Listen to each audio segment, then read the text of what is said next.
Hello there and welcome to Esports Africa News. My name is Jeffter, Kobby Donkoh, and I'm here with Ade Jinadu, did I get it right? Yes, that's correct. Who is Data and Marketing Lead for GAMR Africa. Before I begin, welcome to Ghana. Oh, thank you. We've been looking to have this conversation for a while now. Let's just start from last year. GAMR received seed investment to scale up your business. If you can just walk us through what the journey has been like, what exactly that seed funding has done for your organization and what you've been able to achieve with that. Okay. Very good question actually, because from the year 2020, I think I'll just start with how we started, how GAMR started. Okay. In the year 2020, because of the COVID-19 pandemic, we were looking for new ways to evolve as a company. We used to be called Tech Plus, and Tech Plus was the distractions. Don't worry. Tech Plus was the platform where we used to host like tech conferences, and we used to do like esports competitions featuring loads of players in Nigeria. But because of COVID-19, no physical events could actually be held, right? Okay. And a lot of sporting activities were put on hold. So for the likes of us, ourselves, people that are young, the 18s to like the 25s and even the 30s, who are looking for what to fill their time with when there are no sporting activities to do, we then realized that, okay, there's a growing need for esports, a growing need in mobile gaming. Why don't we host mobile scrims and mobile tournaments and attach like a $200 prize to these tournaments, and we did that weekly. Okay. And the engagement was outstanding. There were lots of people playing. Weekly we could get like 1,000 games in a particular stream.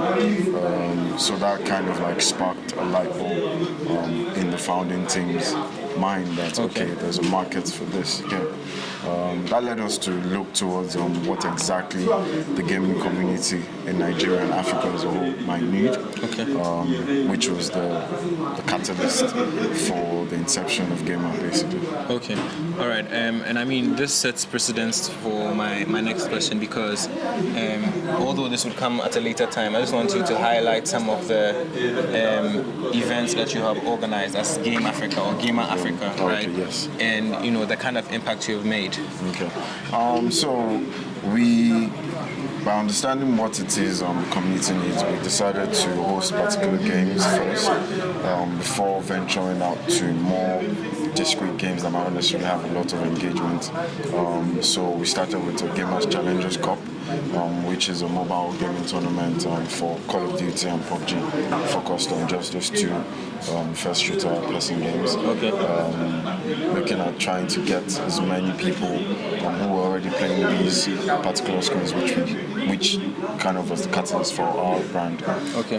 Then from that, decided to venture into more PC-related games and console-related games with the launch of our Varsity games. In addition to that as well, we also run a particular FIFA every year. When there's a new FIFA, we do a FIFA launch and kind of try to get the first people who win the last year's FIFA tournament. To compete in a new one. Okay. Then they win the fifth, like for now, for the FIFA 22, which is called FIFA 23, which is coming out this year. We will be the first people to get our hands on the copies to make sure that we can deliver it to the person that wins our FIFA 23 launch tournament. Okay. So, I mean, looking at how far you have come, the kind of progress you have made, and looking at the esports landscape in Africa, one would think that the event you're organizing, which is the 10 Nations tournament, is a bit ambitious. Bringing together people from 10 different countries to compete. What was the thinking behind organizing such a competition, and how has the journey been for you so far? Okay, it's actually been very, very revealing. I think that's what we would say. I would say as part of the team, it's been very revealing. For us, there was a particular drive to aggregate as many gamers on the continent as possible, and we're constantly thinking of what would be the best way to supercharge that act. And it seemed like because of the way the African continent, the way the servers which are currently on our continent are placed, Egypt and South Africa, for the most part, are well versed on the esports scale. When you look at it, there are a lot more competitions, a lot more prize money, a lot more competitive teams from those regions of Africa. So for us, it's like, what can we do to bring more attention to West and Central Africa? So it was like, okay, we need to launch a tournament that features a lot more countries in the Western and Central African region, but bring in countries in Northern Africa and Southern Africa also. Creating a sort of ecosystem that drives, that creates an environment to drive competitive gaming in the rest of the regions in Western and Central Africa. Okay, so on the back of that, could you walk us through the countries involved in this event? Okay, so at the moment, not at the moment, we're actually just hoping to have 10 countries. Of course, Nigeria being the host country, Ghana, Senegal, Cameroon, Ivory Coast, South Africa, Algeria. I always end up Kenya, Tanzania, and what's the last country? I'm sure we can come back to it when you remember. But one question that bugs my mind though is the language barrier for these countries. What has there been a challenge in being able to? Yeah, Cameroon, Senegal, French-speaking countries. Obviously, you're from Nigeria, speaking English. Was there ever a challenge with the language barrier, or were you able to scale that by finding people who speak both to translate for you? Yeah, it was a fantastic. Our best friend Google Translate. Oh, right. And also a fantastic mix of. There was a lot of work we put into trying to find the right partners in the countries. A lot of searching on Google, LinkedIn, Facebook. So of course we're able to also find people who are bilingual, who speak English as well as their own national language. Okay. All right. Now, Ghana's qualifiers happening. I know Cameroon were able to do this. Which other countries have finished their qualifiers? Okay, so at the moment we have Kenya, Tanzania, Senegal and Cameroon who are done with the qualifiers. This particular week, at this point, we're expecting Ivory Coast, Cote d'Ivoire, I'm expecting Cote d'Ivoire to also run their tournament, and we're going to be running the Nigerian tour qualifiers in the last week leading up to GAMR X itself. Which is next week? Exactly. Okay. All right. Now, for whoever it is that would be watching or listening to the podcast, they'd probably want to have a fair idea of what the structure is like, because you have people playing qualifiers in their respective countries, and they are hopeful that they would qualify and make it to the finals in Nigeria. What is the structure like? Is it an all-play, all system for FIFA or for MK? And what really are they looking to? How really should they prepare coming into the final? So I think for the most part, it's like it applies to any kind of sport. For your preparation to any sort of tournament, you try to play the best as much as possible, as much as you can.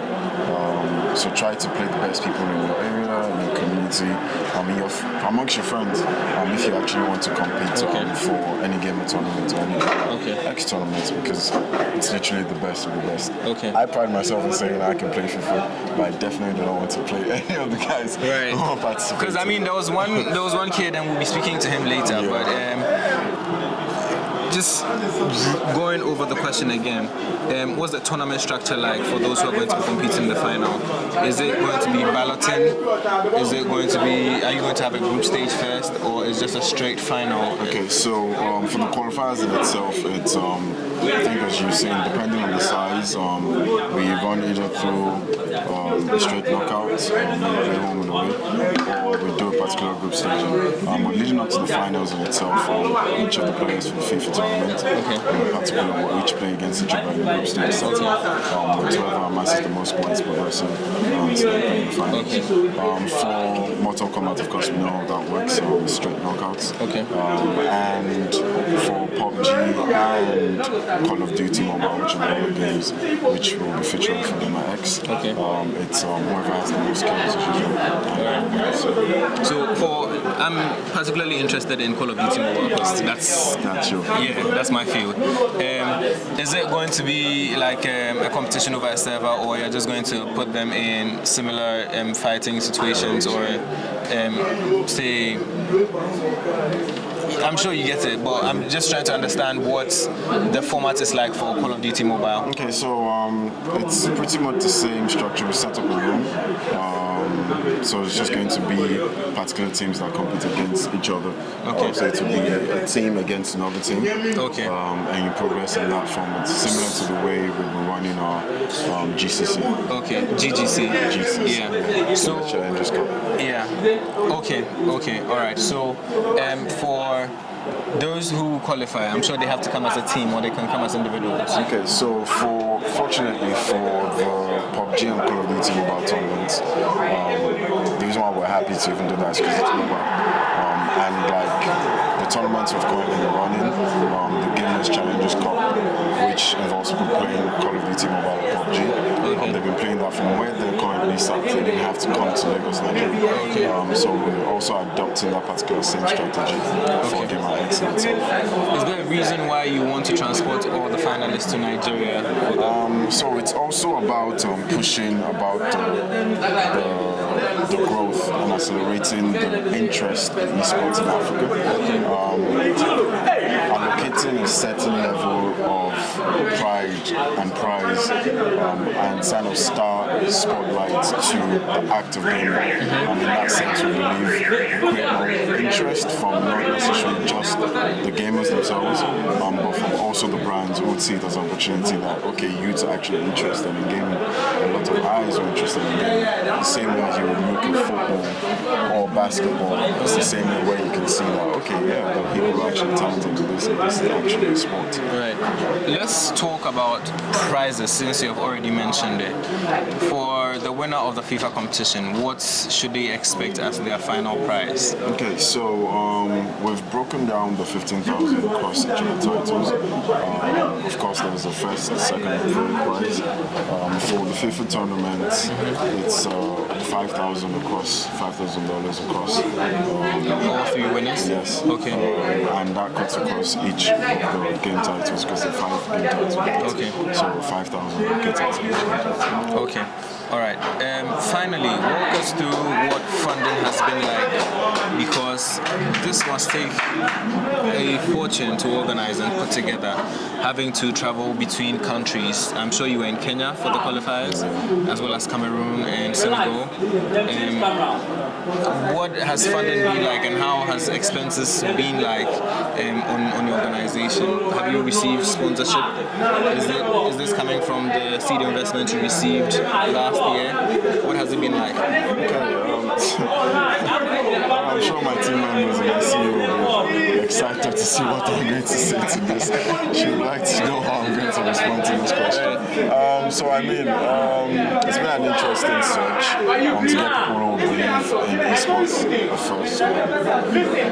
The seed funding was first to scale our particular platform and scale the movement of the platform, to be able to improve certain features and add certain features to the app which we built, to web app which we built, and also work on kind of marketing it to the community. On doing that, we kind of got a lot of leeway because I made a lot of engagements which drove us to look for more investment.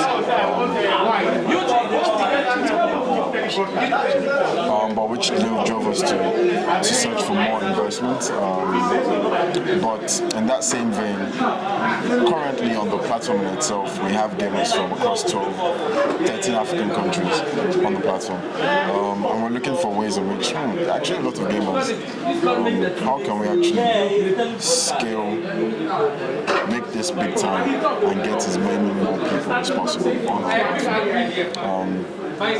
So we started to embark on conversing with particular brands who believe in the vision, basically, who understand the potential that esports has in the evolution of content desire that the current Gen Z and youths currently have, because we've moved away from traditional television, even traditional sports, to spending time on Netflix, watching vlogs, watching live streams on YouTube. So it's about transitioning and making sure faces of the next generation or the next money spenders. Okay. All right. I think that we will look forward to having more conversations in Nigeria. This should do it for our conversation here in Ghana. Also need to go back to the prize money. Yeah. I said 15 times 5. 5 divided by 15 is 3. 3. So it's Yeah, 3,000 exactly. across. Okay. Yeah. So, and also, actually, the prize money is bigger for particular games than the rest. Okay. Because of the interest. Exactly. All right. So for that, FIFA takes a big chunk, takes the 5,000. Then the rest, the 10,000 is split somewhere about 4. So 4 divided by 10. About 2 something. Okay. All right. That makes a lot of sense, and we're really grateful for having time, for you making time to sit with us. Hopefully, we can chat more with you and the rest of your team in Nigeria. And we're looking to make it. It's happening from the 1st to the 3rd, or it's happening only the 2nd. It's all happening only the 2nd. For us, the Nigerian qualifiers is happening on the 1st of April. So I think that's the 1st of April. Okay.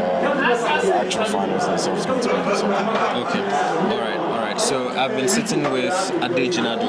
Yes. Right. I got it right. And he is data and marketing lead for GAMR Africa. My name is Jeffter, Kobby Donkoh, and this has been Esports Africa News.